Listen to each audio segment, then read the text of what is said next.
Vai conversar com a juíza Eveline Soares Marra. Ela é filha e irmã das vítimas de Jean Michel. E nessa conversa com a nossa equipe, ela falou sobre o sentimento de justiça ao ver o homem que matou os pais e a irmã dela condenado a 86 anos e 8 meses de prisão. Vamos ver? Roda aí. Doutora, 86 anos, era essa a justiça que vocês esperavam?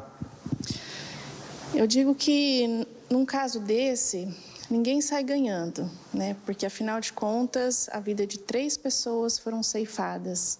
Mas existe um sentimento de alívio e, principalmente, um ganho da sociedade que tem o privilégio hoje de não conviver mais com um acusado de extrema periculosidade, né? Doutora, durante esses 2 anos que antecederam esse julgamento, a senhora, em algumas entrevistas, falava muito do medo de não ter a justiça sendo feita pela morte dos seus pais e da sua irmã.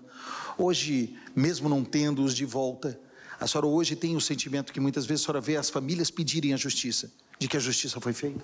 Sim, com certeza.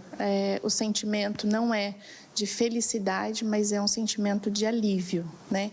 Alívio porque quem cometeu o crime está recluso, está afastado do convívio social, então é esse sentimento que prevalece, alívio e não felicidade.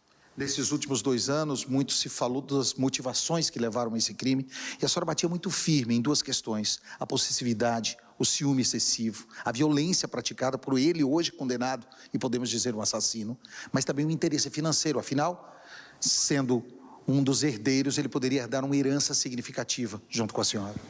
Sim, a motivação foi essa. Tanto é que foi comprovada essa tese, né, pelos representantes do Ministério Público, pelo assistente de acusação.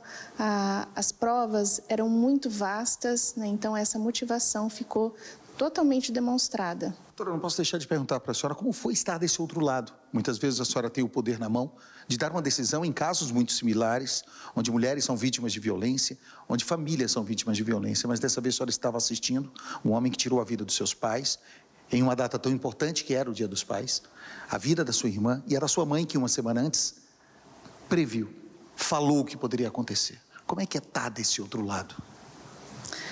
Foi uma experiência inusitada, mas que me fez crescer ainda mais a empatia por essas famílias que são vítimas de violência doméstica, de relacionamentos tóxicos, né, que vivem essa realidade. Então, creio que eu já tinha muita empatia nesses casos e agora a minha empatia realmente cresceu diante dessa situação. A senhora falava o tempo todo que era limpar o nome do seu pai, limpar o nome da sua família. Eu acho que isso ficou mais que comprovado diante dessa decisão da Justiça Paranaense.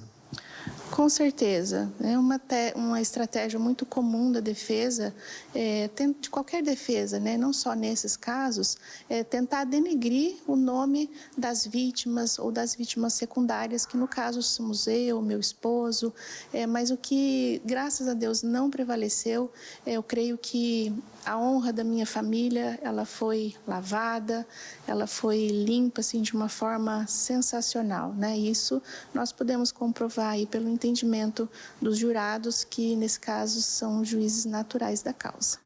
Olha, eu quero agradecer imensamente à doutora que permitiu que pudéssemos conversar e tentar transpassar, através dessa reportagem, dessa entrevista, um pouco do sentimento de uma filha, de uma irmã e hoje também, né? Por que não de uma mãe? Afinal, ela tem 2 filhos. Nessa busca por justiça, porque muitas vezes nós cobramos aqui justiça e dizemos, falamos, né, que queremos justiça de muitos casos. Mas quando você vê uma juíza de direito que atua em vara criminal, que é casada com um juiz de direito, falar desse sentimento, isso reforça ainda mais esse nosso papel perante a sociedade, o nosso papel perante a sociedade, a nossa comunidade, porque a imprensa tem um papel fundamental. E eu falava, se você assiste diariamente Cidade Alerta, você vai ver, na quinta-feira, quando eu disse que eu tive acesso a algumas das entrevistas, a algumas das páginas do processo, eu ainda falei, eu não quero entrar em detalhes do que vai ser apresentado do julgamento, para que a defesa não utilize o que nós vamos falar aqui na TV para induzir, para instigar, para interferir ou até mesmo para que os jurados possam ter, né, uma formação com base no que vão decidir. E isso poderia interferir para que a defesa do acusado usasse desse artifício para tentar levar o julgamento a outra comarca ou até mesmo para inocentar um homem que, diante do que foi apresentado, não resta dúvidas. A defesa pode até tentar a nulidade desse processo, segundo o advogado de defesa, e que foi arguído durante o julgamento. Ele falou que o promotor de justiça levantou o fato do réu ter ficado em silêncio como uma forma dele assumir a autoria do crime. E não foi isso que aconteceu. Antes dele prestar declaração, foi dito que ele apenas responderia às questões do advogado de defesa e não da promotoria ou da assistência de acusação. Foi isso que foi dito. Tenho certeza que esse julgamento vai prevalecer.